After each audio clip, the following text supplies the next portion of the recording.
The world of work changes at a very fast rate, and for the employee that means constant reskilling, and micro-credentials enables employees to upskill to meet those challenges. Micro-credentials are accredited, university-delivered and developed awards. They allow learners to take an individual microcred that will allow them reskill and upskill, but also it will allow the learner to stack those micro-credentials into a more substantial award, and in that way learn at their own pace and in their own time. The national portal will showcase all of the micro-credentials offered by higher education institutes for many years to come, and in that way puts Ireland at an advantage and leading in Europe. While education is not all about ultimately securing a career, it's a big part of it. So I think the more interaction we have as enterprise and sectors, the better the country is and the easier it is for us to remain competitive. So we have 7 of the Irish University Association's universities involved in the project, and each university is developing its own suite of micro-credentials, and they're from a wide range of areas.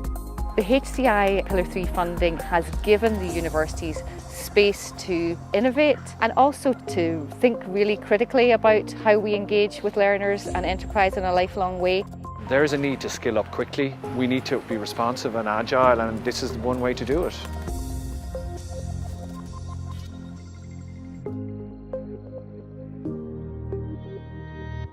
Good morning, everyone. My name is Lynn Ramsey. I'm Director of MicroCreds at the Irish Universities Association, and it's a great pleasure to give you a very warm welcome on this cold December morning to the inaugural MicroNet Peer Learning Forum, which will explore transnational mobility and recognition for microcredentials in a European higher education context. MicroNet is funded under the Erasmus Plus initiative, and our members include all MicroCreds partners, so the Irish Universities Association and 7 of our universities, Quality and Qualifications Ireland, the European Universities Association, and 2 European Universities Alliances, the European Consortium of Innovative Universities, ECIU, and UNIC, the European University of Post-Industrial Cities. We have a great group here today. I think there's over 190 registered, and I can see 113 already joined. So I'm looking forward to a really interesting and stimulating session. So I'd like to begin by introducing our Assistant Secretary General, Keith Moynes. Keith is responsible for all aspects of higher education policy, funding and governance in our Department of Further Higher Education, Research, Innovation and Science here in Ireland. He has particular responsibility for student supports and access policy, as well as equality, diversity and inclusion across the tertiary sector.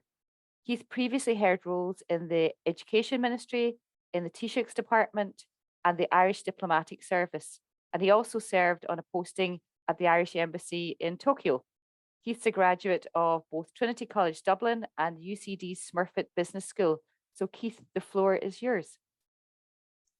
Thanks very much, Lynn, and well done getting through the title of my title and the department. I mean, I spend, a good 50% of my time in speeches saying, hi, I'm Keith. I'm Assistant Secretary General for Higher Education at the Department of Further and Higher Education, Research, Innovation and Science. So we don't do snappy titles, but thanks, Lynn, for the invitation. Thanks to Lewis as well. And it's really great to be here for what promises to be a really exciting event. I have to say, it's a matter of great pride, actually, that whenever myself or my colleagues from the ministry are at higher education policy events across Europe, the leading role being played by Ireland in the development of micro-credentials is referenced. And that's a real tribute to you and colleagues for the role you're playing at the leading edge of work in this area. And I think today is another example of that. Today's a peer learning event, and it goes without saying that there's many experts in the virtual room today. So I definitely feel like a fraud because I'm probably the least qualified person to talk about this. But what I think I can talk about is how this might fit into the national policy perspective of a member state. And I know what's really valuable about this morning is not only getting that national perspective, but there's a strong whole of Europe perspective, and Vanessa, Robert and Cara will bring that dimension in the next session. I think this is really important because the development of that recommendation on a European approach to micro-credentials has actually been so critical to informing developments here. and is actually hardwired into the Irish approach. So I think the strong European dimension will be important in designing tools, platforms, and credentials that are built to be interoperable across the continent and support the European higher education area. So the European dimension of this is, is in on the ground floor, and it's just going to be so important how we work together. So actually to be able to share experience across Europe is brilliant. I think when we look at the higher education and skills landscape in Ireland at a national perspective, we have a very strong system actually. We've among the highest levels of tertiary attainment in the OECD. We've strong graduate employment outcomes, strong indications of employer satisfaction. We know our graduates have a higher level of trust in public institutions, more likely to vote, have a greater awareness of and sense of responsibilities towards social justice. So in many ways, our education system is working. It's a critical national access, and it's part of a wider European ecosystem. But we face the same challenge that all European countries face. How do we complement this strong initial engagement with the tertiary system from people who leave the school system and turn that into a focus on lifelong learning? How do we crack open the system, help it become more permeable to people throughout their lives, to equip them with the skills that are going to need individually, and we as a society are going to need collectively to manage the massive transitions that we, like all societies, are going to face: green, digital, the changing world of work. The MicroCreds project is a great example of an innovative project that is being funded to look into how we can support that sort of innovative and agile approach to lifelong learning. It's one of 24 projects that received funding under Ireland's Human Capital Initiative. This is supported by the employer-funded National Training Fund, and it aims to establish a coherent national framework for quality assured micro-credentials. That's the first time in Europe, and that'll leave a legacy framework and infrastructure for micro-credentials for Ireland. It also seeks to develop a digital discovery platform, which will support access to and awareness of microcreds and SAC microcred pathways. And finally, it seeks to develop a flexibly delivered suite of microcredentials. So it's a really, really important project and really critical in taking this agenda forward. Why does this matter from a policy perspective then? And I think there's a few reasons. And I think the first is that skills agenda. You'd have seen, for those who were here at the start, Tony Donoghue and Kevin Marshall in the video, talking about the need for constant upskilling and reskilling. This is not a static environment, and we know that. And there's different ways of doing it. For my sins, I'm doing a bit of lifelong learning myself at the moment. I'm doing a master's degree, and I was certainly questioning my life choices on Monday when I was sitting down for the exams. But that's one way of doing it, and it's very time consuming, and it's great, and it's very helpful. But that sense of targeted interventions where you identify, where your employer identifies a targeted skills need to allow you to upskill in a very targeted way has huge power and potential. So that's the first reason why it matters. And to be able to leverage a system that we know has great power in terms of the skills agenda, and to open it up, that's a great asset. The second, I think, is generational. So I was at a conference a couple of weeks ago, and Lynn was speaking at it actually. And I heard one of the colleagues describe the current generation as the playlist generation. So they're used in so many areas of their life. And I sound like an old man here as I say, oh, in my day we had albums, but so I do use Spotify. So I do like playlists, but certainly that generation has grown up not having gatekeepers to curate what they listen to, what they engage with, how they get their news. They're used to a much more interactive relationship in every aspect of their life. So why would they feel any differently as part of their educational journey? And so we need to think about young people and meeting them where they are and supporting them as they move through life. And that's not to say that every educational experience will be a sort of mix of different courses with no coherent learning outcomes. The sort of the 3-4 year degree, the postgraduate structure, that's all going to be part of the future landscape. So this is about complementary approaches. But we do know that interdisciplinary challenges are going to be key to addressing our major societal challenges and transitions. And micro-credentials is really well suited to supporting that. we think of COVID. So think of all the challenges that were faced in the pandemic. COVID was addressed not just by science and medicine and public health. You know, they were undoubtedly huge parts of it. It was addressed by behavioral science, by psychology, by economics, by arts, you know, for our mental health and well-being. You think of any business leader.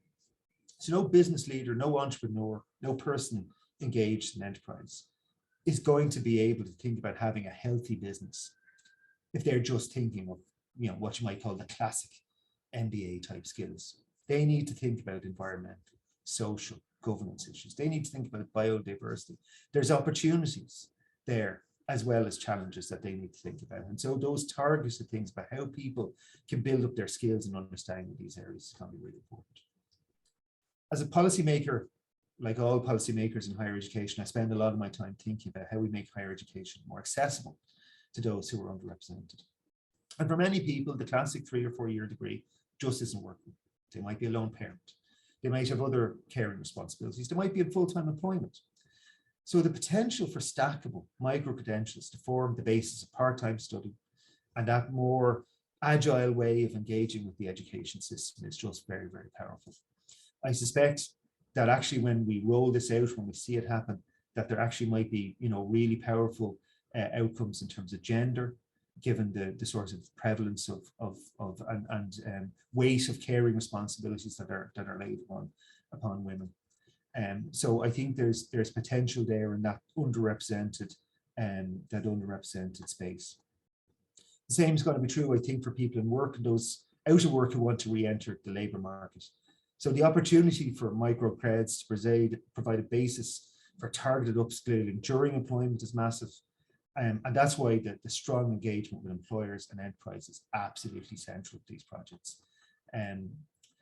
You know, I had a scan of some of the micro-credentials that are already out there, and it's just fascinating. You know, anything from upskilling for doctors in precision medicine to ICT professionals upskilling in data science to engineers developing their green credentials.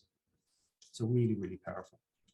But I think it's important for us as policymakers as well to be honest about the challenges which this will create, that we need to think about how we're resolving. This will only work and this will only take off if we're in a policy context that's supportive of this agenda. So what are we good at? We're really good as policymakers. Well, I'm surrounded by university people. Maybe they don't think we're really good at this, but we think we're really good at creating funding and policy models that support a linear progression through the full-time higher education system. Our institutional funding models, our national policies, our student support schemes, our institutions themselves are designed for this linear model. And we're going to have to do some serious thinking about how we adapt policy and funding if we want to move from proof of concept to a systematic approach. We need to think about implications for coherence within institutions. We need to think about coherence of learning outcomes for stackability. We need to think about how this actually affects the business model of the institutions themselves. As I say, this is a complementary opportunity, but unless we think about those funding situations, it won't take off. We need to think about how we can help people who lack the digital skills, who might be among those who actually most need upskilling, about how they engage with micro-credentials. So that's a buttressing piece. It's particularly true for our older citizens, and particularly as we work longer in life, and that need for constant upskilling becomes an expectation. So how do we support people to have those digital skills to engage with MicroCreds? And related to this, I think we need to think about how we communicate this out. There's great communications, you know, here nationally and in Europe, but we're going to need to land this with the people. This is going to need to have credibility with citizens, with employers, with learners, with parents, with all sorts of different stakeholders. So we're going to need to think about how we communicate what we're doing with micro-credentials and the power. And we also, and this is why today is important, think about how micro-credentials can support European cohesion, mobility, transnational cooperation, and shared higher education by ensuring that we have national platforms that have an eye to connectivity and interoperability with a view to that European directive in particular. So those are some big policy questions, I think, and it's incumbent on all of us to think about these things. But it really is an exciting opportunity.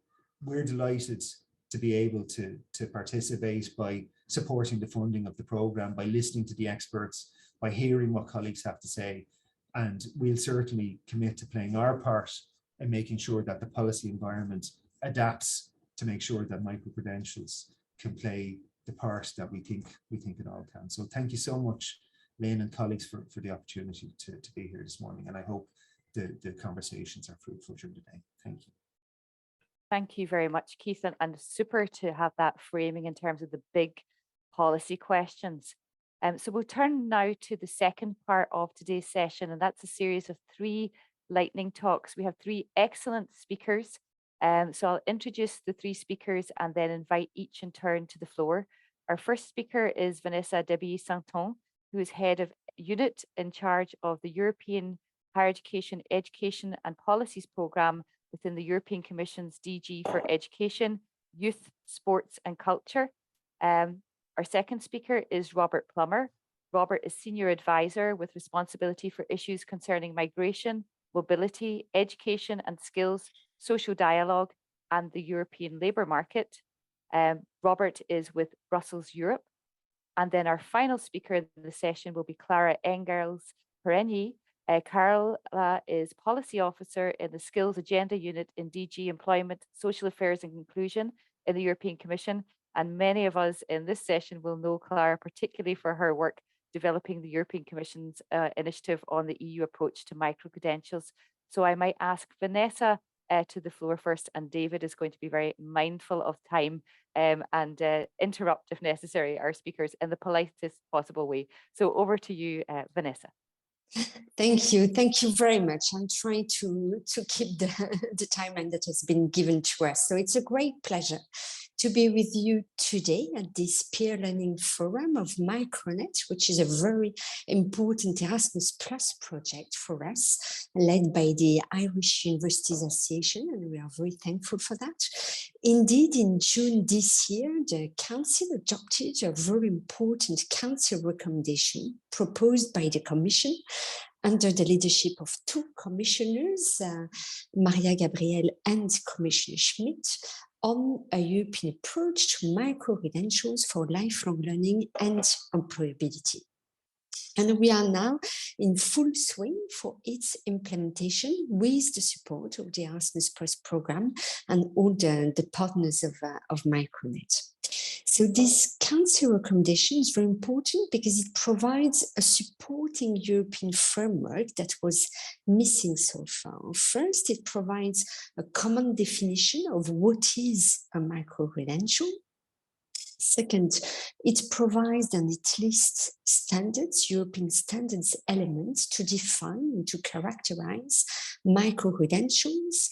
For example, when it comes to learning outcomes, associated credits, format of learning, level, but also type of quality assurance. And third, it provides European principles for the design and issuance of micro-credentials, including when it comes to quality provisions. So all these are key to facilitate not only the validation, but also the recognition and the portability of micro-credentials across Europe, across countries, but also across sectors. And we need projects like MicroNet to provide guidance in putting them into practice. On top of that, the Council recommendation includes provisions for member states to support creating ecosystems that are conducive to the use of micro-credentials. Now we hope that possible micro-credentials providers, including higher education institutions, will make best use of it, supported by their ministries. The potential of small volumes of learning leading to micro-credentials is huge, and we have listened to it in the video and by the previous speakers. I would give just some examples, which is not an exhaustive list, but for example, it was mentioned before, very useful because of their flexibility and of their agility to provide lifelong learning opportunities to workers in need of upskilling or reskilling. For example, when it comes to improve basic and advanced digital skills and competencies of a wider range of learners, but also when it comes to development of learning for the green transition and sustainable development. Now, micro-credentials can also be integrated in or complementary to degree programs, integrating a more learner-centered approach to learning and teaching. It can also help improving access to education and training for all learners, including those coming from disadvantaged and vulnerable groups.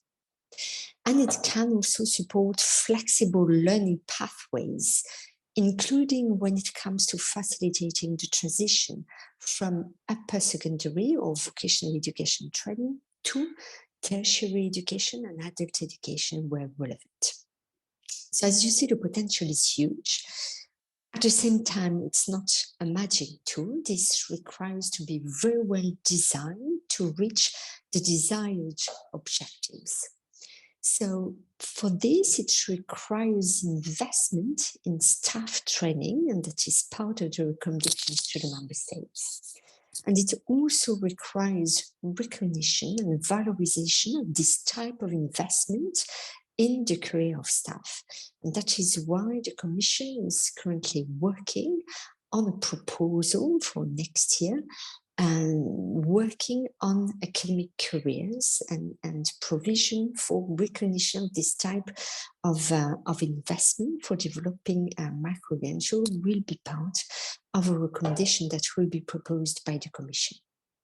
So I'm very happy that among the partners of MicroNet, we have not only all the Irish participants, as you said, Ireland is leading on that front with a large experience. We have the European University Association with many members, but also, as you mentioned before, we have also two European Universities Alliances with UNIC and ECIU, and we have many more European Universities Alliances working, developing micro-credentials.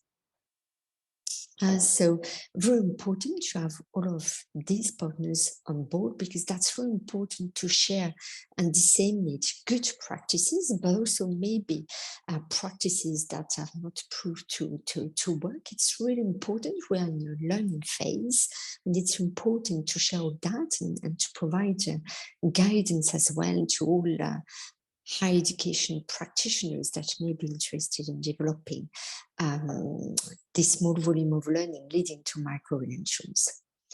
So this peer learning forum comes very timely, as we launched a few weeks ago the new 2023 Erasmus Plus course, where micro-credentials features prominently among the priorities for cooperation projects. So I invite all of you today to seize these new opportunities for complementary agile modes of learning and teaching.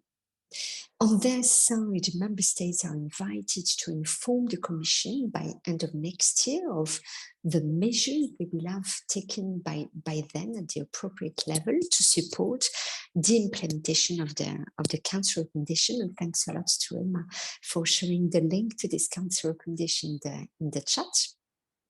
And the Commission, on top of providing funding support through Erasmus Plus to any micro-credential providers, it will also provide opportunities for peer learning activities between member states, but also invest in cooperation with the OECD in research and data collection to be able to monitor progress. So I am quite confident that all together, at European, national and institutional level, this can contribute to enhance learning and training for a powerful and resilient knowledge society. So I wish you all a fruitful peer learning forum today. Thank you. Thank you very much, Vanessa. Fantastic to get your perspective and to hear about the ways in which the Commission will support this work, particularly over the coming year. So I'm sure many colleagues will be taking up those opportunities that you highlighted. Thank you. I'd like to invite Robert now to the floor. Thank you. Thank you very much, Lynn, and good morning to everyone. It's great to join you and have the possibility to give our thoughts from this as a European employers organization. So the umbrella confederation, if you like, of IBEC, for those who are based in Ireland and maybe not so familiar with Business Europe as such. I think maybe before I get into the specifics of how we see the micro-credentials directly, I would maybe add a few words of context around how we see the picture at the moment in terms of the interplay between labour markets and education training systems, because I think that will help to frame the comments that I would make on micro-credentials. And I think in that context, we are in a period of very pronounced labour and skill shortages at the moment, which are affecting all member states and prevalent in all sectors of economic activity to varying extents, but nevertheless very much a prominent issue. And this comes on top of the pressure, if you like, to up and reskill the workforce in view of the digital and green transitions, as well as pre-existing structural skills. Sorry, I suddenly had a drop of connection by the look of it, but that's perfect. Sorry for that. So yeah, the pressure to up and reskill in view of the digital and the green transitions, and there's several ways that we can look at how to address these labour and skill shortages, and certainly a key one for us is to try to have a better alignment between education and training systems and labour market needs.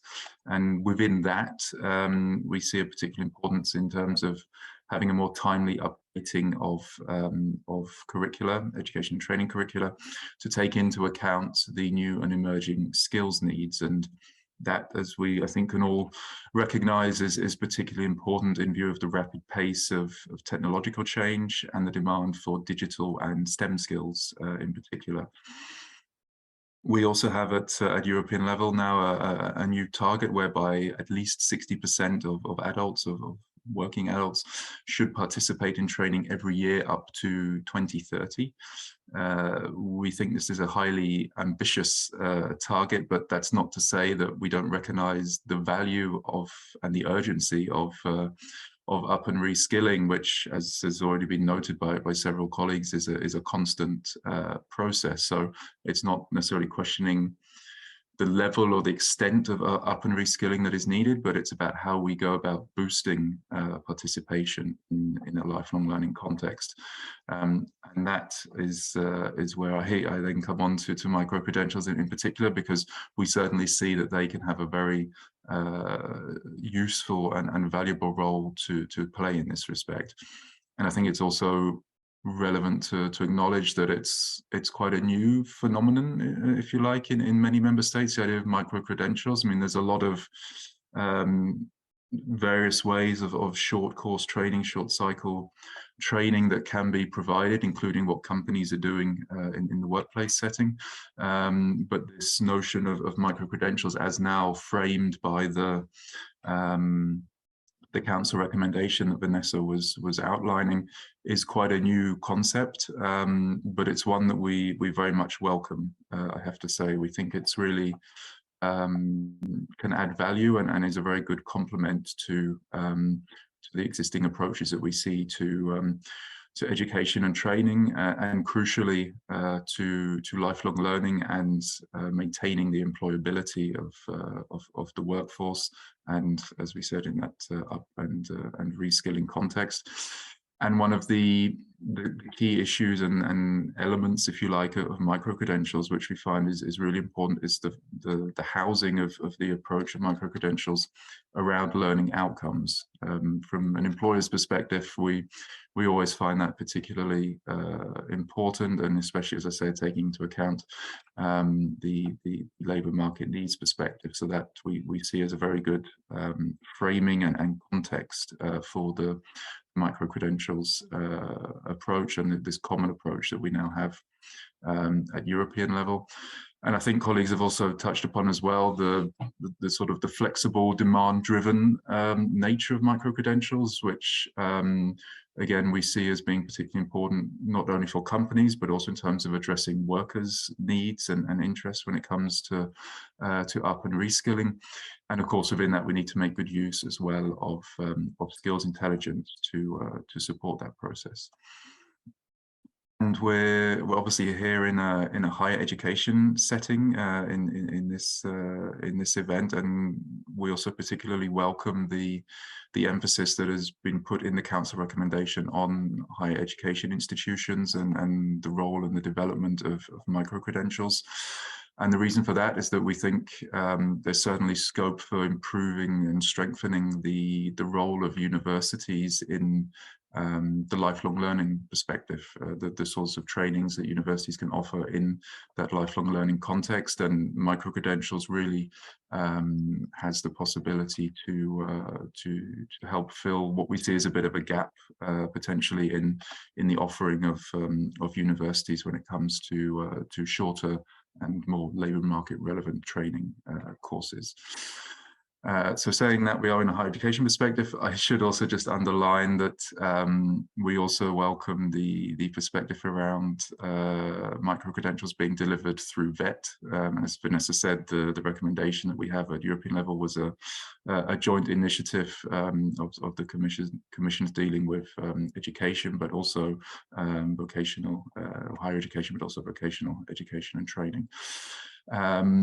And I also wanted to pick up on a point that Keith mentioned in his introductory comments about the value of micro-credentials in an employment policy context, but also specifically in relation to active labour market policies, because that's also something that we certainly see the value in, because if we think of ALMPs, it's always really important that the training that individuals go through supports their sustainable labour market participation, and therefore the training needs to be connected to the labour market, reflecting the needs that companies have in order for those reintegrations to be sustainable and effective for the individuals.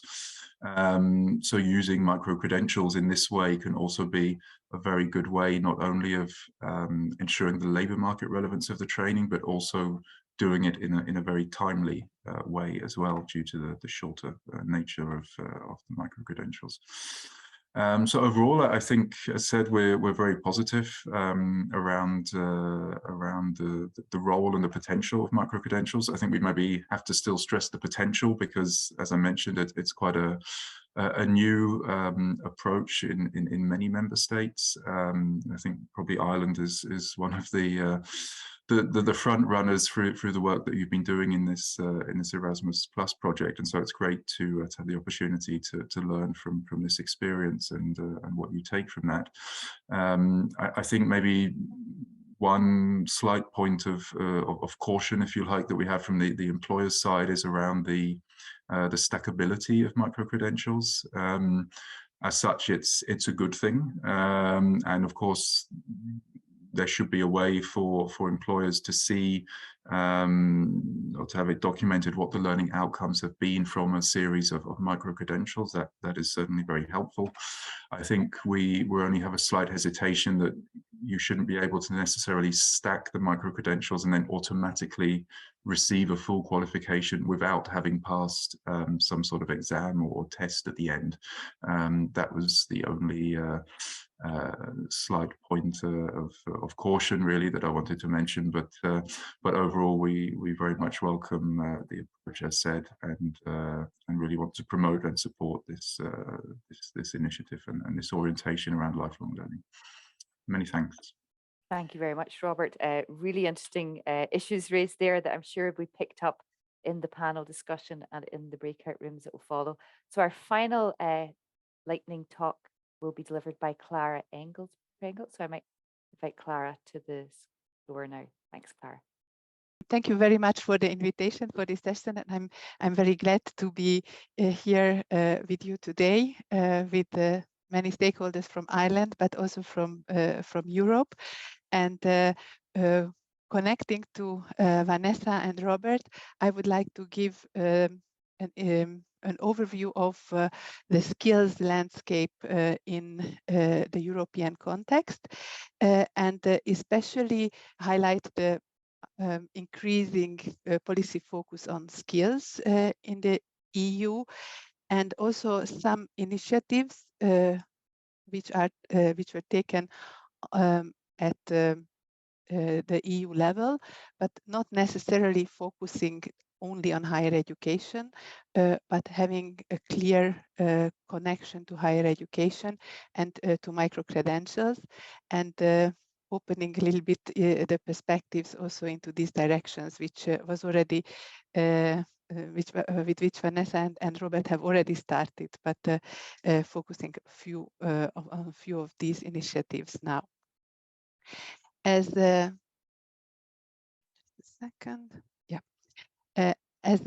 I just mentioned, skills are very much in the focus of the EU policies, but also in Ireland, we see that you have a skills strategy with a whole of government approach on skills, which is a prerequisite for successful skill strategies. Then you have a National Skills Council and regional skills fora, which make it possible for different players to cooperate and work together on the development of the skills of people, and in particular also adults, which are mainly in the focus of micro-credentials in our session today. In the European context, I would like to mention the document which you can see in the slide, the European Pillar of Social Rights and its action plan, because the European Pillar of Social Rights has its #1 principle about that everyone has the right to quality and inclusive education in Europe. Education, training, and lifelong learning in order to maintain and acquire skills that enable them to participate fully in society and to manage successful transitions in the labor market. And in order to make this principle a reality, the EU has published the skills agenda about 2 years ago, which focuses on 12 concrete actions and have also a comprehensive approach to skills. It has 3 main parts. One pillar is focusing on the strengthening a collective joint action on skills. The second pillar is looking at skills intelligence, skill strategies, and particularly also on vocational education and training, and has the main objective to align skills with labor market needs. And the third pillar, where micro-credentials also feature, is targeted to empower individuals to work on their skills and improve their skills. And here, next to micro-credentials, we have some other initiatives like individual learning accounts, which I will talk to in a second about, and also tools like Europass, which support this objective. And Robert has already mentioned the 60% target for skills, which has been defined at EU level, which says that by 2030, at least 60% of adults should follow training every year. And currently, we are still very far from this target. And as our politicians at EU level are saying, we need a skills revolution in order to reach this target. And this has also been formulated by the President of the Commission when she proposed that 2023 should be the European Year of Skills. And this is something we are working on now to make this year happen. And we believe that initiatives like micro-credentials have a crucial role to play in the European Year of Skills. And we hope that many of your projects might be also part of the official program of the year when it's being set up. The European Year of Skills will have 4 main priorities related to skills. As you can see, about promoting increased and more effective, more inclusive investment into training and upskilling. The second priority is the strengthening of the skills relevance. Third one is matching people's aspirations and skill set with labor market opportunities. And the fourth one is attracting people from third countries with the skills needed by the EU countries.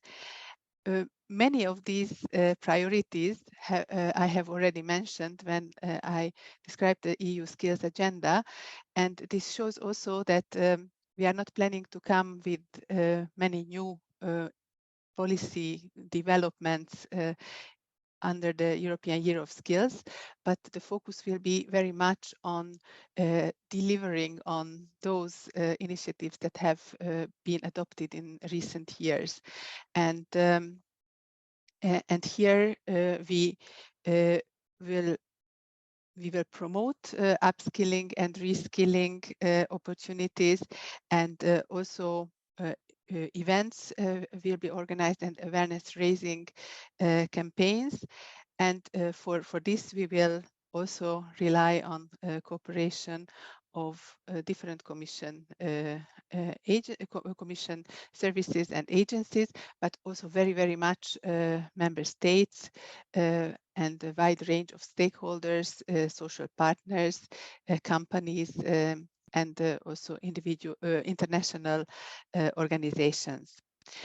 And as I mentioned already before, the Council recommendation on individual learning accounts is very closely linked to micro-credentials. And these two initiatives were developed in parallel in the Commission with the involvement of many stakeholders, many of you as well.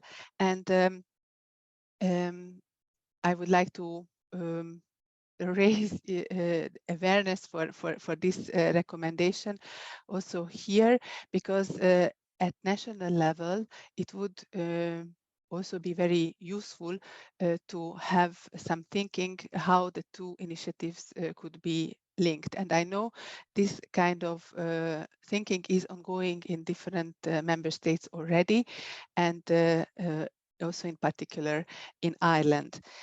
Just a few words about this Council recommendation. It is aiming at tackling two long-standing issues in our support system for training.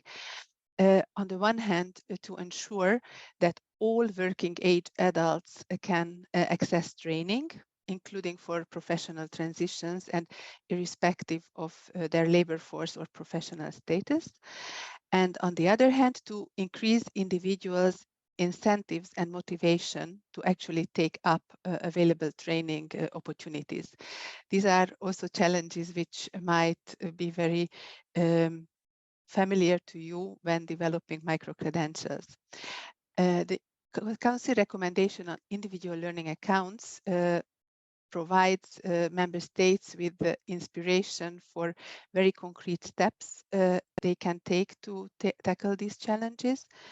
How they can make flexibility, their support for learning for adults flexible through offering personal accounts for training entitlements, which would allow individuals to receive training entitlements from different funders and take up training that is tailored to their needs whenever they need to.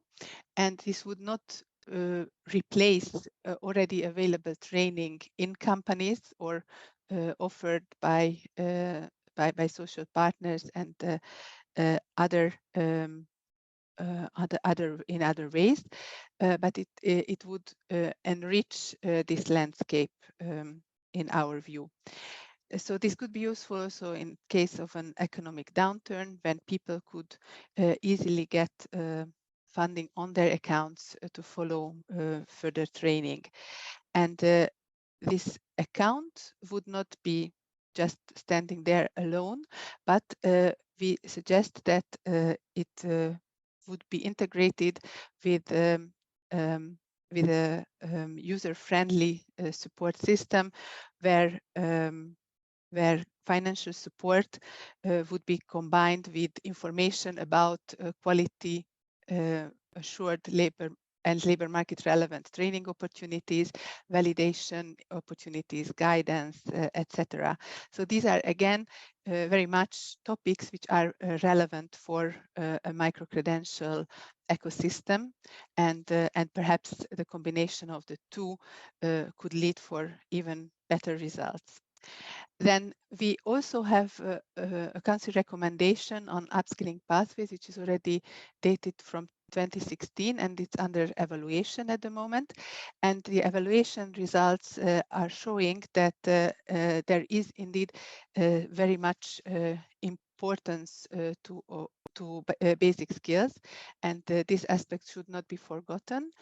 And the current measures seem to be a little bit scattered and very much project-based in many countries. So there is room for more system-level reforms in order to reach out also to the lower skilled.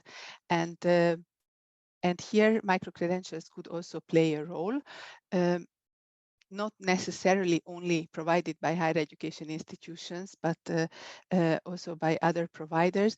But perhaps higher education institutions could team up with providers from other background to improve the provision of basic skill opportunities for adults.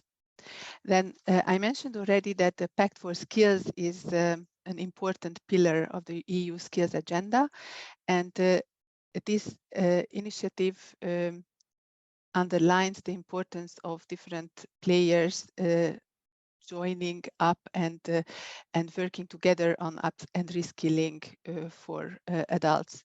And perhaps this is also something where higher education institutions can join in a bigger number. There are already quite some higher education institutions included in the Pact for Skills, but there is always more.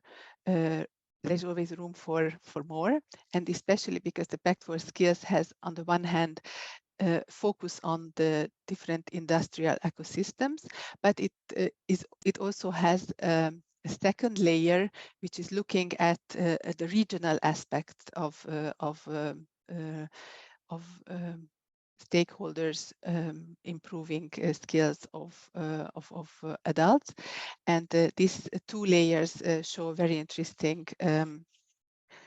picture. Then there was also a recent recommendation at the same time when micro-credentials and individual learning accounts were adopted in June this year, which is focusing on ensuring a fair transition towards climate neutrality. And this council recommendation also mentions micro-credentials and individual learning accounts and national skill strategies and partnerships. So very much the similar topics I've already touched upon. And this could be also something where your institutions could very concretely contribute to. And finally, I would like to draw your attention to the current evaluations of the European Qualifications Framework and Europass, because these have also very much relevance to micro-credentials, and perhaps these evaluations could also show that there is need for some adjustment at national level or at European level to make these tools more suitable to accommodate newer developments, just like micro-credentials. And within Europass, there is also an initiative on European digital credentials, which is very relevant when developing tools and portals on micro-credentials, and the interoperability with those systems and Europass should be ensured. And you can also still contribute to the open public consultations on these tools and these initiatives. And finally, I would also like to mention that in the Erasmus Plus program, the new call, as Vanessa has just mentioned, there is also an opportunity to work on national registries for high quality learning opportunities, which can be also relevant for providers of micro-credentials, but also for national authorities to look into this call. This is a forward-looking call under the adult learning section of Erasmus Plus, which offers grants to up to €1 million per project. And hopefully you will get inspired by the session today, and you will also think about developing some projects under this strand. Thank you very much. Thank you very much, Clara. Fantastic to see how we can link the different initiatives in order to realize some of those policy priorities which have already been identified. So thanks to all of the three speakers, some fascinating talks there. So I will hand over now to Professor Jason Last, who's Dean of Students at University College Dublin. Jason's also the chair of the Micro-Credential Steering Group, and Jason is going to chair the first of our panel sessions. Jason. Thanks very much, Lynn, and thanks to the speakers so far. This has just been fascinating, and we do have a relatively short amount of time for the panel discussion and the questions, so I'm going to go straight into it with very short introductions. That's just a warning to our panelists. So we're joined by William O'Keefe, who's the Policy Officer in the Vocational Education and Training Unit at the European Commission, and has a lot of experience in the European approach to micro-credentials and in quality assurance as well. So good morning, William. Morning. Morning. So that's the mic check done as well. Great. And then we have Leo Kilroy, and Leo is Ireland's Education and Skills Attaché, represents Irish interests in Europe on a variety of bodies, and has a background in teaching and higher education. So welcome, Leo. Thank you very much, Jason. And then finally we have Robert Plummer, and we've just heard from Robert. We've had a short introduction. Just as a reminder, Robert works with Business Europe, and which represents the voice of business across 35 European countries. And Robert has a particular focus on issues concerning migration, mobility, education, and skills. So once again, thank you very much for joining us, Robert. Many thanks, Jason. So my first question is to Leo. I know you've been very involved in micro-credentials and you've supported our MicroCreds project a lot, so thanks for that. What do you believe to be the most important policy and practice considerations arising from the EU action in higher education in the area of micro-credentials? Thanks very much, Jason. Yeah, I suppose in terms of policy, if I start there first at a kind of domestic level, and it's something that I suppose Ireland has already got really right, It's around our qualifications framework and the flexibility that exists within our qualification framework.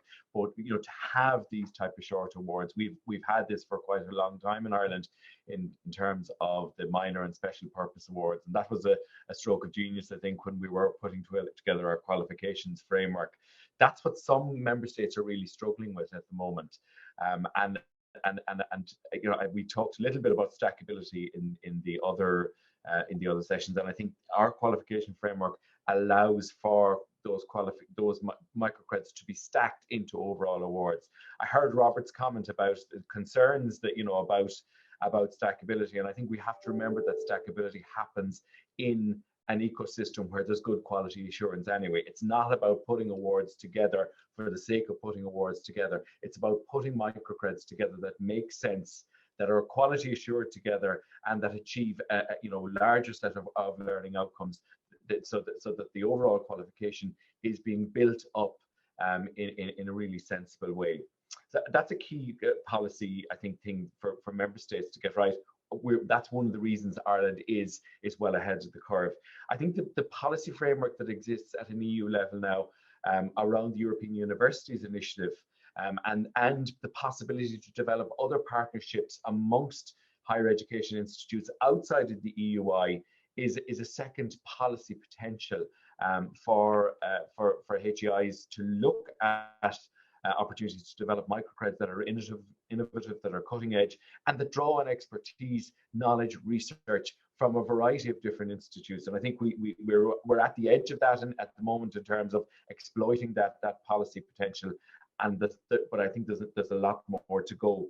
If I'm to bring two kind of practical points together, I'm going to start first, I suppose, with design of micro-credentials. And I think this is a really important practical piece, commencing with really solid learning outcomes. And I think that's going to be the key to really innovative, but also really useful microcreds in addressing those skill shortages. So that learning outcomes are clearly stated, and that the design and the flexibility, I suppose, emanates from those. I think practically we need really innovative assessment processes, and microcreds will give us great opportunity to be courageous and to take risks with assessment. Because having worked in higher ed myself, for some time, there's always a safety around assessment, and that's where we default back to our uncourageous selves, if you like, because the demonstration of learning outcomes, we've used I suppose, certain straitjackets and certain experiences that we've always used for assessment. But I think in micro-credentials we can really move to a much more innovative approach to assessment, because they're so focused and they are so tight. And then I suppose the second practical piece from my perspective, I think, has to be around communication, and has to be about marketing micro-credentials for what they are. We're in a new phase, we're in a new way of thinking, and we need to bring everybody on that journey with us. And so there's the marketing, there's the communication, and a big piece of that journey has to be guidance, and has to be guidance services that are available to learners at all phases of their thinking and their skill development. And I'm hopeful about, I suppose, the developments that are underway in that national guidance strategy that the Department of Education is leading with a range of other departments.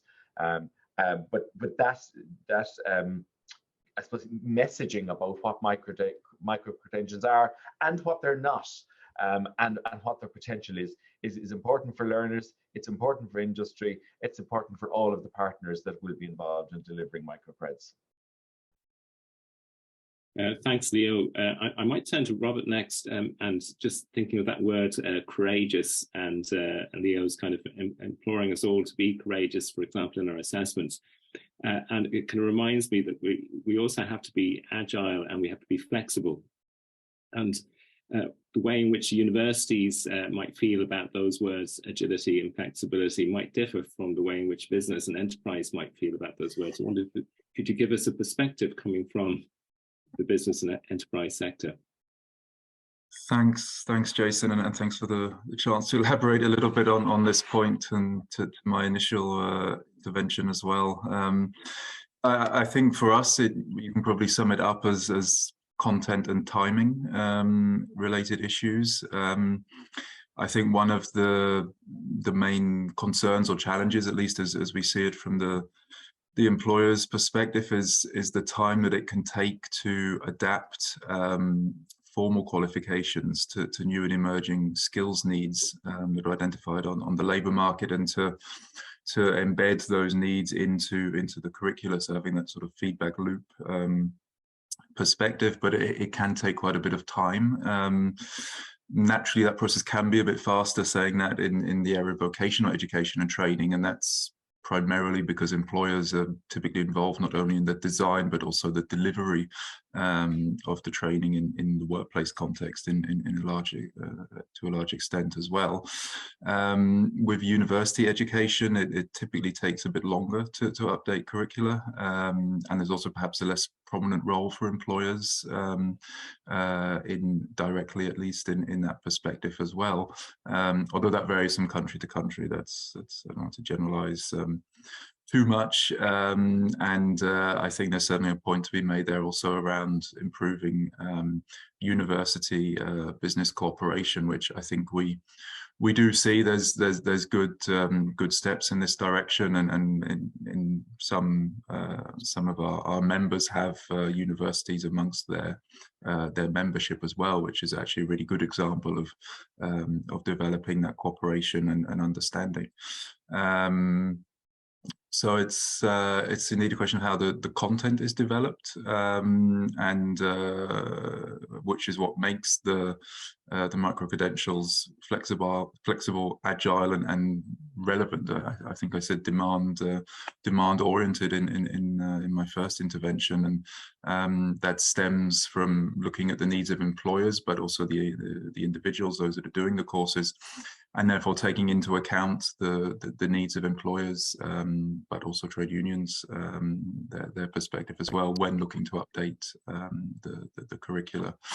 And that focus again on learning outcomes, as has been mentioned, and the shorter nature of micro-credentials is also, of course, what we see as the key elements of flexibility as well, and that adaptability to the evolving labour market needs. But it's also in terms of the delivery, the flexibility, the agility in terms of the delivery of the courses, and that's also one of the key benefits as we see of micro-credentials, is their possibility to broaden access to training, and doing so in a way that can also fit around issues of work-life balance and those sorts of things. So the flexibility, the agility, I think it has many dimensions to it. As employers, we may be focused mostly on the content of the courses, but as I said, in terms of the delivery of them, the relevance of the learning outcomes is also key aspects in this respect. Thank you. Thanks, and maybe to offer you some reassurance on your point around the stackability earlier, I think you'll find there's a lot of the academic community would agree with you that we can't necessarily adopt a kind of a pick and mix attitude to the way in which we give awards. So the flexibility doesn't necessarily equate to that there won't be some sort of a greater gain by stringing these types of smaller learning opportunities together. And I think Leo made that point. You've mentioned access, and William, maybe coming to you on this one. I'm thinking of the UNESCO Education 2030 mission of leaving no one behind. We heard from Keith earlier, who also talked about the value of accessibility, and also mentioned the playlist generation, which was a new one on me, so I learned something myself today. And then Vanessa, I think, also mentioned that the importance of access to education. And micro-credentials, I suppose, might offer us an opportunity in that direction. I just wonder if you have any thoughts on that from a kind of inclusivity point of view. Thanks, Jason, and thanks for your question. It's been lovely to be in Irish and Brussels over the last 2 years, working on the topic of micro-credentials and hearing Ireland be so much in the lead on this space. And Ireland, and now of course the other member states and internationally, are all confronted with this issue of, well, what does implementation of micro-credentials and what does use of micro-credentials actually look like? Because we're all in a similar stage of learning and dealing with concepts and open questions. One of the elements that we put in the council recommendation on micro-credentials was around the idea of their potential, and planting that idea in there about access and responding to the needs of a very diverse group, persons with disabilities, the elderly, low skilled, and so forth. And we initially did get pushback on that, first for political reasons around the idea of putting such a list of demands into a political text that micro-credentials can be used in such specific ways, but then also kind of a little bit of a pushback of, well, what is this ill-defined concept of micro-credentials, and why do you think it can tackle all these issues or serve the needs of these different types of groups? But what we were trying to achieve is really establishing the idea and the potential of micro-credentials that, like we've said during the course of this morning, they have the potential to be adaptable and flexible for how we live, learn, and work today. What I would say is, to really enable this potential and then have them open up access, we have to start thinking strategically about micro-credentials as a tool amongst many others within the systems and approaches we take to our skill strategies, our education and training, our approach to accessibility. And we're not there yet. We can't expect that we would be there yet, because we are at such early stages in work in micro-credentials. We're gathering the data now and trying to understand what's happening in micro-credentials across the EU and more widely, and really they're hiding in plain sight. We're discovering new projects every day, and we're trying to gather the data. What we did find from a first survey we did of 19 national authorities is the work on micro-credentials is oriented around responding to the needs of the labour market and readying the workforce. But we haven't found that it's being distilled down and focusing on specific target audiences or particular people who may need additional support or tailored learning to give them the opportunity to engage with lifelong learning or access find ways to upskill or reskill or access to labour market or education and training. So what I would say is, as we get more confident and concrete in our work on micro-credentials, they need to become, a default element that we consider when we're building our national skill strategies and looking at opening up education and training and access to the labour market. So it's not there in the data yet, but simply it's because there's so many open questions about the impact and use of micro-credentials. But we shouldn't wait too long before we start actively looking at micro-credentials as being a tool to open up access. Yeah, and look, we have had conversations ourselves around the opportunity for micro-credentials to provide a tool for widening participation, certainly not being the panacea, which I think is what you're reflecting. Yes, this is key. Yeah, that it's not a sudden fix that has emerged, but it could complement all the other resources and supports that are in place. Okay. I know we're a little behind time, but there's one kind of question which has foxed us a little bit in our discussions at a national level, and we come to different types of conclusions over time, and that is the kind of the ideal size of a micro-credential. I know this has been a topic in Europe as well. Just given that we have 3 different perspectives to be able to explore, I wonder if each of you could just kind of give me your tuppence worth, and I'm going to maybe start with Leo, if that's okay. I think we shouldn't confine ourselves by the potential. I think a micro-credential can be everything from a small chunk of learning that lasts 3 hours that mightn't be even as long as an ECTS, to a program that is considerably longer than that. So I think we shouldn't straitjacket it, and I think it needs to come back to the intention. What is the new learning? What is the new knowledge, skill, or the ability of the person at the end of that micro-credential?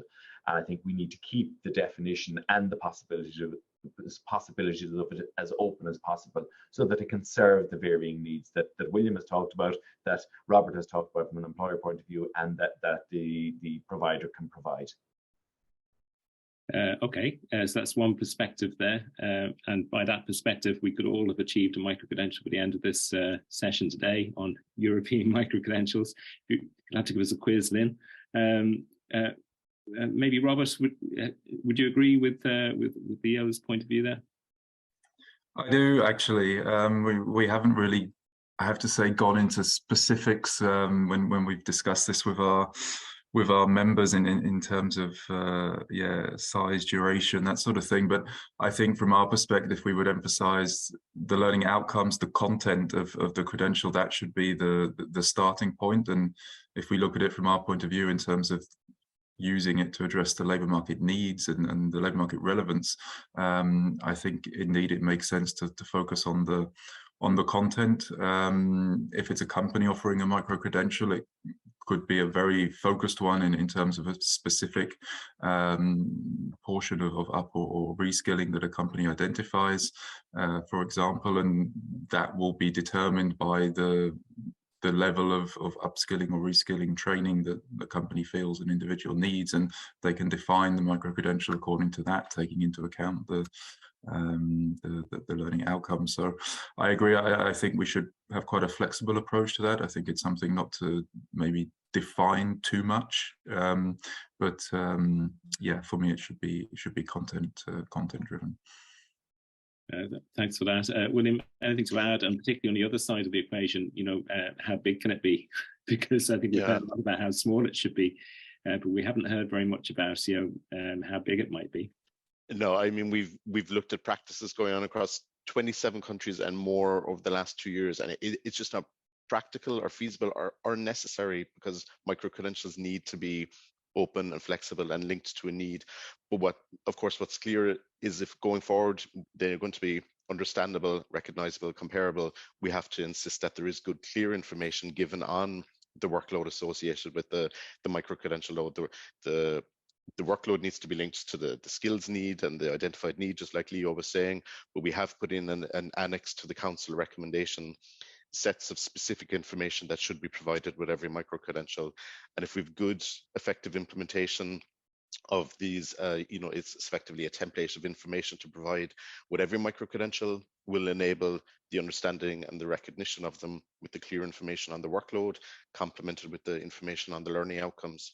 So I think this is as far as we should go, that there's clear and good efforts by all providers to give information on the micro-credential in a transparent way. But I wouldn't go setting certainly lower and upper limits. It always needs to be distinct and targeted, and certainly distinct from any type of traditional qualification. But no, we've just, in all of our work and all our consultation, the clear answer was to steer clear of any limits. I think you can see why we've had to come up with a similar kind of remedy in the MicroCreds project as well, to keep it as wide as possible for the time being, and perhaps things will emerge over time as suiting enterprise and business as we take multiple different approaches, as well as other learners, as somebody in the chat was pointing out, that we do need to think about this more broadly, even though the focus at the moment is on upskilling. But look, Leo, Robert, William, I know it's very fast, but I really appreciate you saying so succinct and delivering really, really important points to us. And there's a lot of learning, I think, here today. I'm sure this will be followed up with some good conversations in the discussion groups next. So thanks again. And I'm going to return to Lynn. Thank you, Lynn. Thank you very much, Jason. And thank you to all the colleagues who contributed a fascinating panel discussion, which sets us up really nicely for our breakout sessions. So we'll be moving very shortly to the breakout rooms. We have 6 breakout rooms, and in each breakout room you will find a moderator and a note taker. We won't record the breakout rooms, so you can speak very freely, and we will anonymize any contributions that are taking place. Our moderators and note takers are all members of MicroCreds or IUA colleagues, and we have 2 key questions that we'd like you to consider.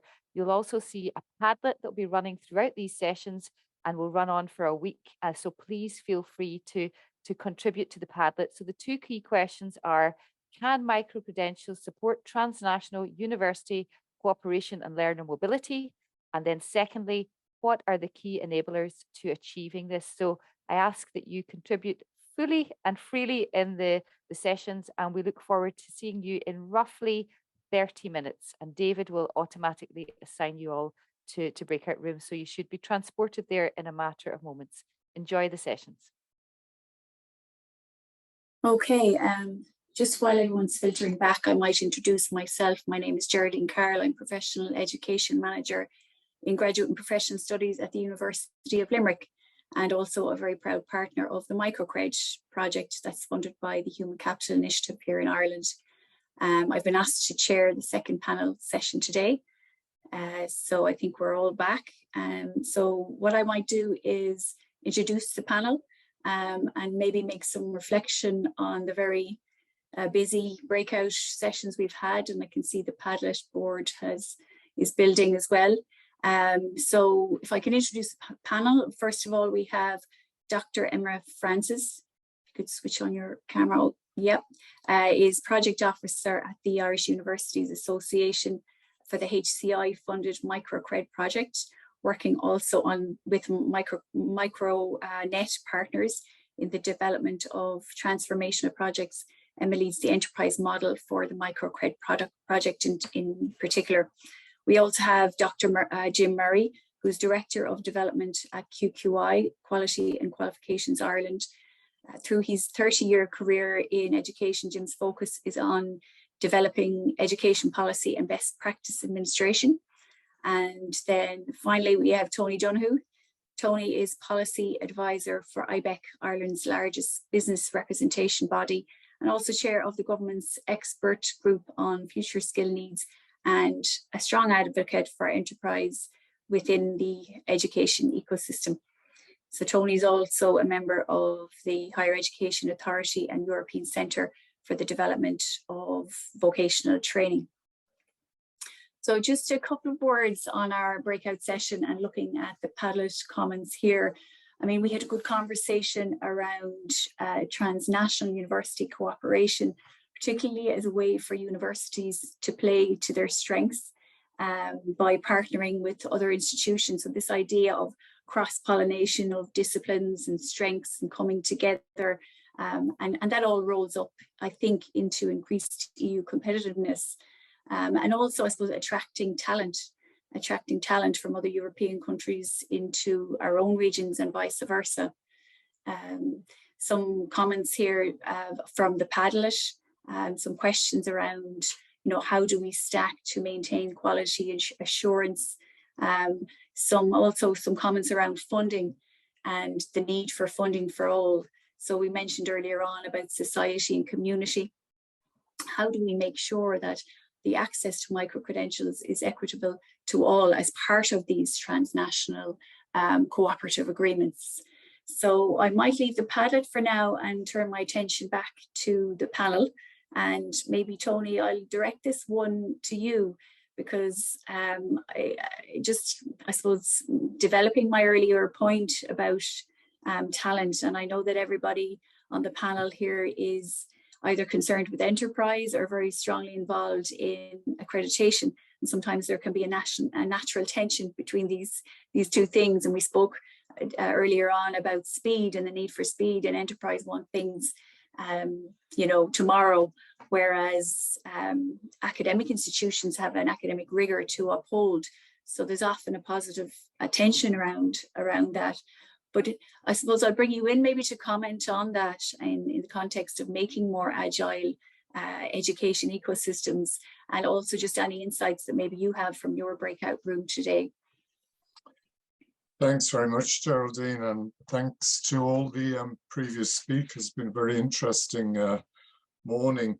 I think you've put your finger on it. It's a tension between rigor, and I think it's really interesting that today the universities are involved in this conversation, because now the risk of these events, you start making generalizations and you talk about universities the same way as all businesses are not the same, all universities aren't the same either, particularly across different EU states. But bearing in that mind, it won't stop me making generalizations. I think the way I would look at this is that this enterprise engagement piece is very much like the Venn diagram, in that universities and business exist for different objectives, they have different cultures, they have different senses of time, and more particularly, and I think this is an important one around micro-credentials, they have used different language. And I think that could be something we'd address at a fairly early stage, because listening to the conversations, particularly with university partners, they go into this sort of technical vernacular. They're very comfortable with sort of concepts and frameworks and the different policy speak, which does not resonate with enterprise. Enterprise doesn't have sometimes, now I would say this, they want to know it's happening, and they want to have trust in the system, and they want a system they can trust, but they have very little patience or interest in the nuts and bolts of achieving that academic rigor. So I think if we started going towards a shared language, first of all, around micro-credentials, and I think the European Commission's work in that regard and the adoption by the Council of a definition is really helpful. I would say we've got the right players around the table. We've got the right players this morning around the table. We've got the universities, which bring with them, in some instances, centuries of tradition and, in modern speak, a brand. We've got the Commission. We've got the qualifications agencies, which are really important in this space, particularly the European tools. So I think the challenge is to move now into the implementation phase and some of the very specific issues that have been talking about this morning. But my first ask would be language, and to make the language a little less technical. Thanks, Tony. Points well made. I might come to Jim next, because Tony mentioned there that we're using different language sometimes, and perhaps are we speaking in different tongues, that there is a technical vernacular that's used in universities that's maybe not necessarily helpful for enterprise trying to engage with this, particularly for small to medium enterprises, I think, who are more time poor and have less time to engage in the issue. But I know QQI have made inroads into introducing, that into their policy documents, introducing micro-credentials and their potential. Would you like to make some comment on that, and indeed around any insights from your breakout session? Yeah, so a few things. I might be slightly heretical here, but I'll hopefully, if you'll forgive me. I suppose Leo Kilroy mentioned in his intervention that we've actually, when we established our qualifications framework, it's 20 years next year. We built in a lot of these concepts, and they were, I suppose, not all taken up by different stakeholders at different times. I suppose one of the issues that strikes me, as they are being taken up, we are reinventing and coming up with new language, a new terminology, rather than actually embracing some of the existing terminology. Now, I know MicroCreds as a concept has got a lot of wings in the last number of years, but I think it's very important when we're talking about national frameworks of micro-credentials that we link them to the existing qualifications framework that we already have very, very, very strongly, and that there's a broader embrace of all of the providers and other stakeholders that would actually be involved in the national framework of qualifications. So, all of the education and training providers have a very, very strong role to play in this. And that it comes back to the point that was made about the European qualifications framework earlier, which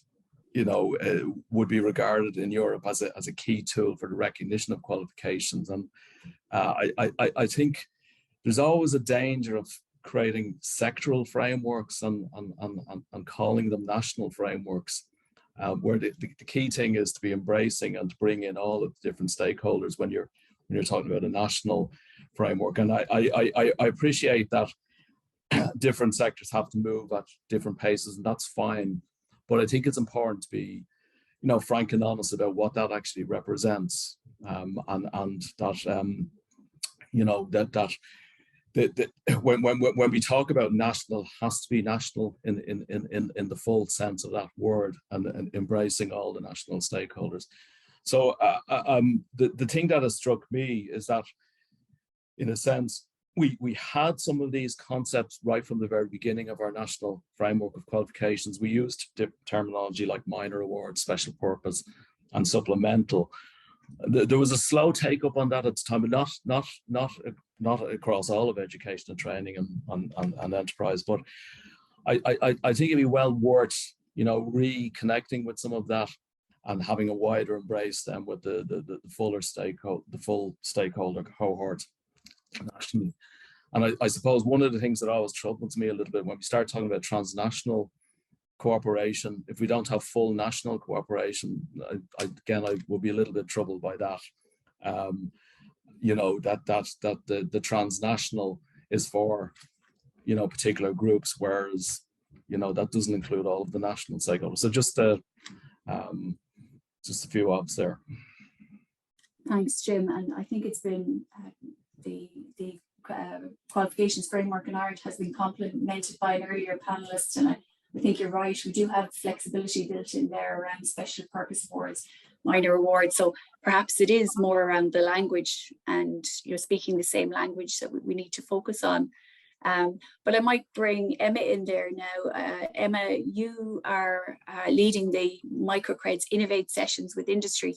So I suppose it would be just interesting to hear your feedback on whether the demand for micro-credentials is there, and where you see the strong uptake coming from, just from your conversations with either individual employers or employer representation groups, and any other comments you want to make on the feedback from your breakout session. Thanks, Chair. Well, I suppose reflecting on the discussions today and in the breakout room, it always brings me back to the European Commission definition that we have. So it's, they're designed to provide the learner with specific knowledge, skills and competencies that respond to these societal, personal, cultural and labour market needs. So the labour market is the area that I'm particularly interested in.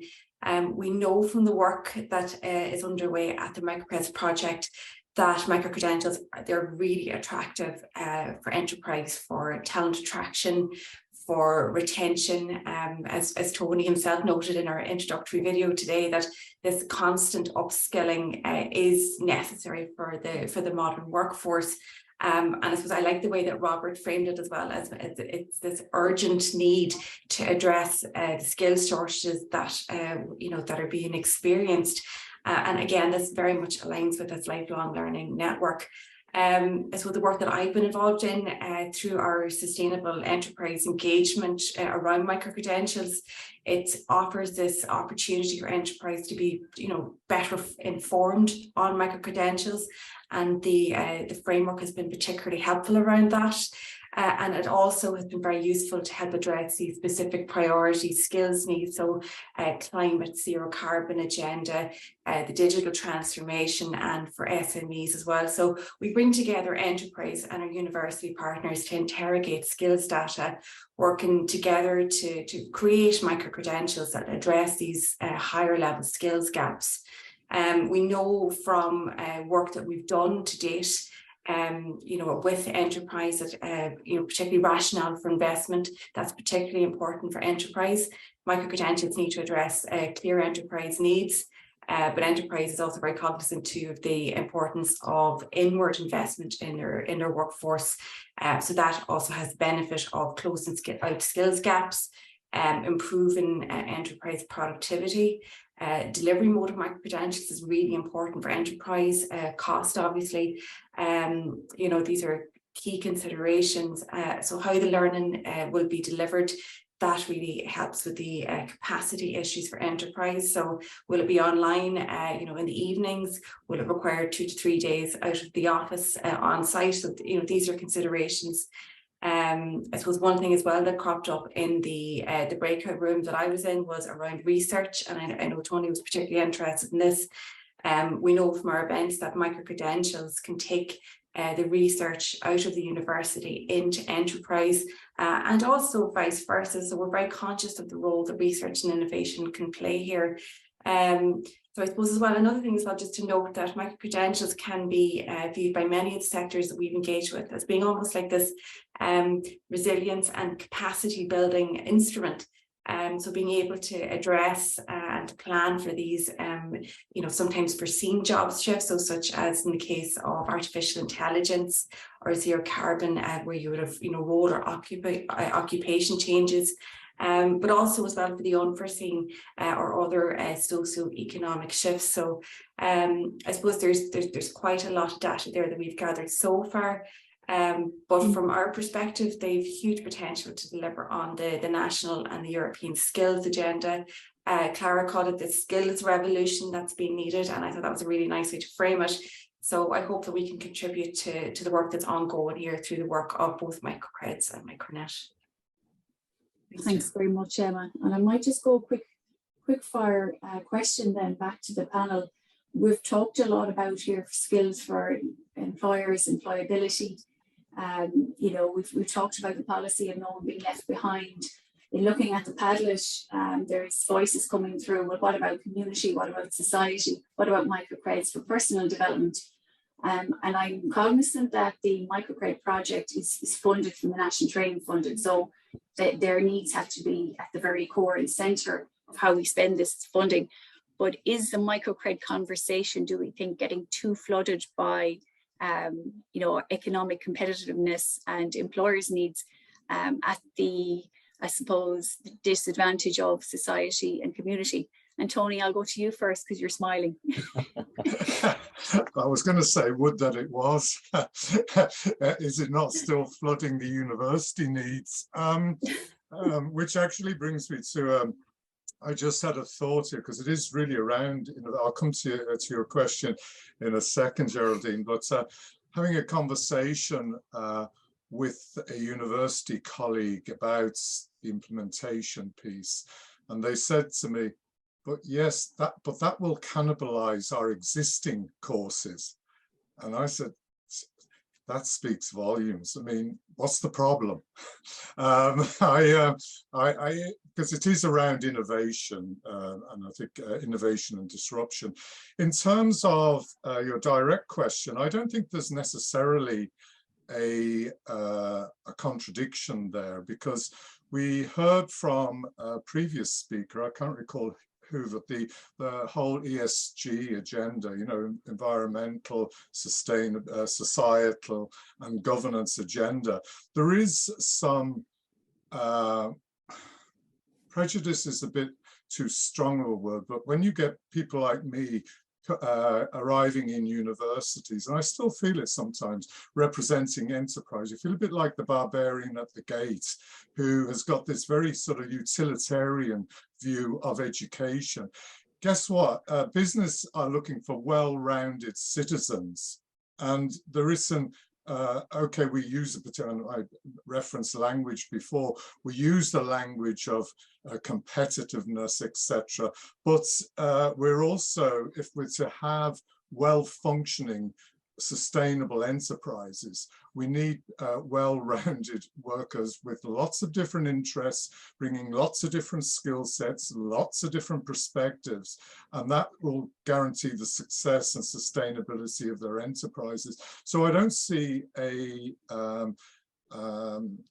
inherent contradiction there. And there is a micro-credential just being launched in Ireland, by the way, for brewing, and I'm particularly thinking of signing up for that one myself in the spirit of lifelong learning. Thank you. Very good. A brewing barbarian. Thanks very much, Tony. Over to you, Jim, just the same question to you. Yeah, I mean, I'd go along with Tony on that. I think micro-credentials are just a technical way of splitting up learning into manageable bites. I mean, what that learning is can be applied in different ways, and that's, you know, to do with strategy, you know, whether it's sets of institutions and their engagements with enterprise, they can choose to do that. It can be state policy, but certainly micro-credentials in themselves don't preclude learning that is less overtly enterprise-led, you know, whether it's for personal or cultural development. So in the sense, I do think it's harmful if MicroCreds as a badge are sort of known simply as enterprise. They can be predominantly, and for periods of time that may be the, you know, the strategic emphasis, but they are only, it's a technical device for, you know, arranging learning, and that could be applied in any different sort of domain. Thanks for that, Jim. Thanks very much. And Emma, I'll move back to you briefly because I'm giving the nod here for time, but could you give us the last word then, your feedback? Sure. I suppose with the, you know, we're very much in line with the European approach to micro-credentials, and they are complementary to the traditional qualifications. Within the HCIU funded network in Ireland, there are many other projects that have micro-credentials listed as outputs of their project. And, you know, these cover a wide range, you know, from this Creative Futures Academy, which covers film and television, and to other the DASPE projects that looks at sustainable construction. So there's quite a wide variety of sectors that are involved in micro-credentials, but even within our own framework as well, we're very much conscious that you know, inclusion and openness, they're part of our key values. So I think we're very keen to, you know, to be obviously, you know, to have that as part of our, I suppose, our landscape.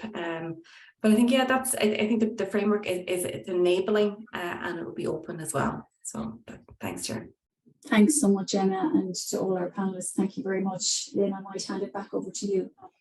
Thank you very much, Chair. Fascinating discussion, and I'm sure there were fascinating discussions that took place in the breakout rooms. So we'll hold the Padlet open for a week. So please do take the time to contribute. I can see there's sharing of additional resources, and you'll see also all the social media resources for MicroNet, so you can link in with us and follow what is the start, as you can hear from today, of a very interesting journey that we're all going on together with a myriad of aims and objectives, but particularly centered around these very ambitious lifelong learning goals.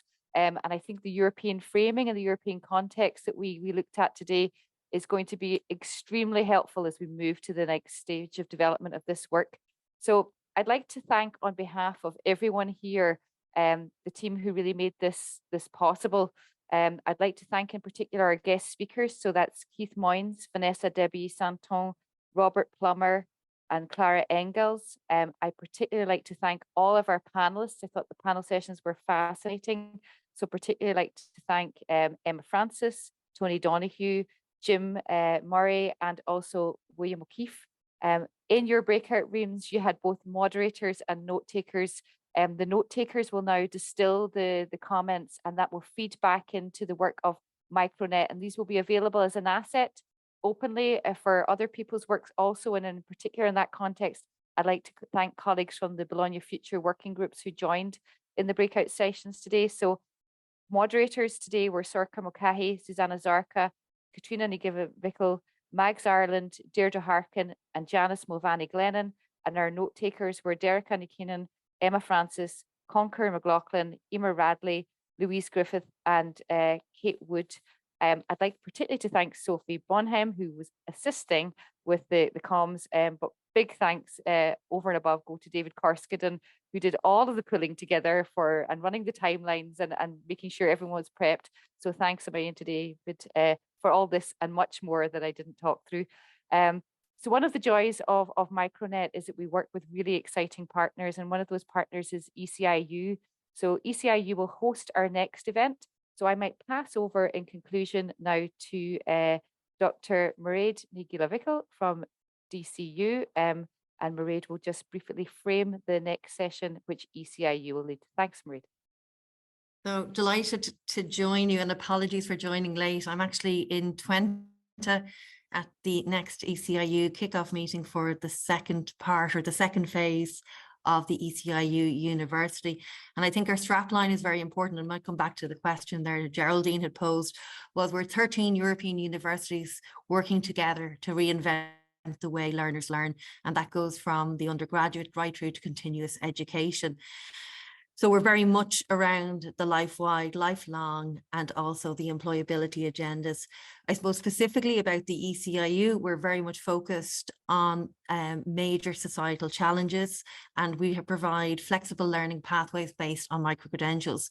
I suppose we've done a huge amount of work on micro-credentialing, and we're going to continue that work as we continue the next phase of our work on micro-credentials and the implementation of a European university, which is our mission. So from that perspective, we're delighted, and the way we're framing this is we're going to get real about micro-credentials, and I suppose get a little bit our hands dirty about what does that mean, and talk a little bit about the implementation.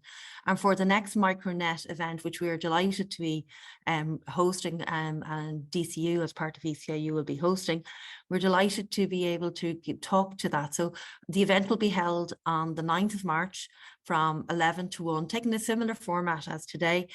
It'll be online, and we'll hopefully, David, please, will be supporting us and sending out invitations and putting up and getting you all contact with to be able to register. So who we want particularly to focus this at is to those who are involved with getting implementation off the ground. We'll be looking to the ECIU partners to talk about the strategic, operational and technical elements of micro-credentials that we've been developing out through our University Alliance, and hopefully sharing some good practice.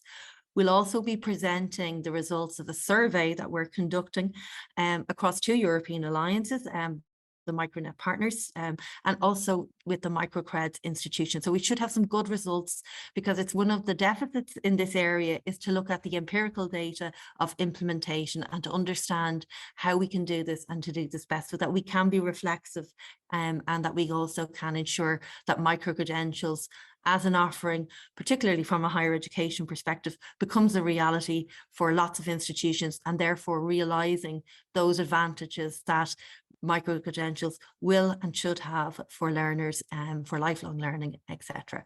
So I think I'll leave it at that, but we will be in touch. And thank you very much, Lynn, and to everybody else today for participating. And we hope to see you at the next event.